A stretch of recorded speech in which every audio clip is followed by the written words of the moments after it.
সুদীপ্তর হাত ধরে বিজেপিতে যোগদান এক ঝাঁক জেএনজি। বৃহস্পতিবার সন্ধ্যায় হালিশহর পুরসভার ১৫ নম্বর ওয়ার্ডের চৌমাথা বাজার এলাকায় বীজপুর বিধানসভা নির্বাচনী কমিটির তরফে পথসভার আয়োজন করা হয়েছিল। এদিন পথসভায় বীজপুরের বিজেপি প্রার্থী সুদীপ্ত দাস ছাড়াও উপস্থিত ছিলেন হালিশহর পুরসভার প্রাক্তন পুরপ্রধান তথা উপপুরপ্রধান যথাক্রমে রাজু সাহানি এবং দেবাশিস দত্ত। এছাড়া উপস্থিত ছিলেন বীজপুরের ৪টি মণ্ডলের সভাপতি যথাক্রমে তুষার দাস, সজল কর্মকার, অঞ্জন দাস ও অমিত চৌবে সহ অন্যান্যরা। এদিন পথসভা শেষে কাঁচরাপাড়া পুরসভার ২৩ এবং ২৪ নম্বর ওয়ার্ড থেকে এক ঝাঁক তরুণ সুদীপ্ত দাসের হাত ধরে বিজেপিতে যোগদান করেন। তাদের হাতে দলীয় পতাকা তুলে দিয়ে বিজেপি পরিবারে শামিল করেন সুদীপ্ত। যোগদান পর্বের শেষে সংবাদ মাধ্যমের মুখোমুখি হয়ে সুদীপ্ত দাস বলেন, তৃণমূলের পচা ধচা যা আছে ওগুলো নিয়ে আমাদের কোনো উৎসাহ নেই। ১০০ জন ২৩ এবং ২৪ নম্বর ওয়ার্ড মিলিয়ে কাঁচরাপাড়া পৌরসভা। তৃণমূলের ভাঙন নয়, তৃণমূল করেনি, জেএনজি। তৃণমূল করতে হবে কেন? তৃণমূলে যা পচা ধচা আছে থাকুক না, আমরা তৃণমূল নিয়ে খুব একটা উৎসাহী নই। হ্যাঁ, তৃণমূলের রাজনৈতিক লোকগুলো নিয়ে উৎসাহী।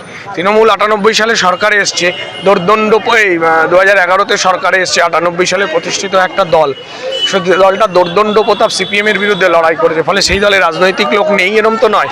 সেই লোকগুলো তাদের ব্যাপারে আমরা উৎসাহিত।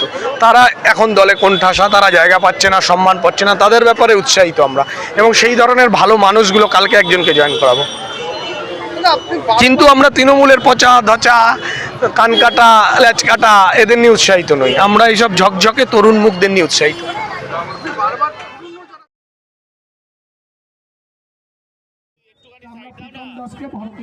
তবে দোর্দণ্ড প্রতাপ সিপিএমের বিরুদ্ধে লড়াই করা রাজনৈতিক ব্যক্তিদের নিয়ে তাদের উৎসাহ রয়েছে, যারা দলে থেকে কোণঠাসা, জায়গা পাচ্ছেন না কিংবা যোগ সম্মান পাচ্ছেন না, এমন সব মানুষদের দলে নেওয়া হবে। তবে তৃণমূল পচা ধচা নিয়ে তাদের কোনো উৎসাহ নেই। আসছে তো, কালকে একটা থাকবে, দুপুর 12:30টায় চলে আসবেন, দেখবেন এটা নতুন জয়েনিং হবে। এটা মানে তৃণমূলের পুরনো, বহু পুরনো, যে তৃণমূল বলতে এই অঞ্চলের সবাই মানুষ পুরনো, এই মানুষগুলোকে চেনেন, তারা করবেন। কবি সুকান্ত ভট্টাচার্যের কবিতাটা 18 বছর, সেটা কি আগামী দিনে প্রাসঙ্গিক হবে বীজপুরে?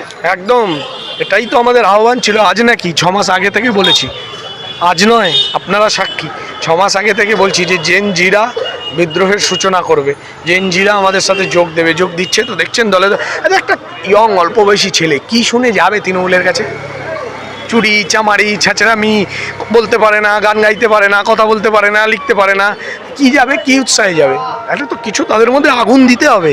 তাই তারা মনে করেছে যে এই সরকারটাকে পাল্টাতে হবে, তাই তারা আসছে। জেএনজিরা কি বীজপুরে পরিবর্তন আনবে?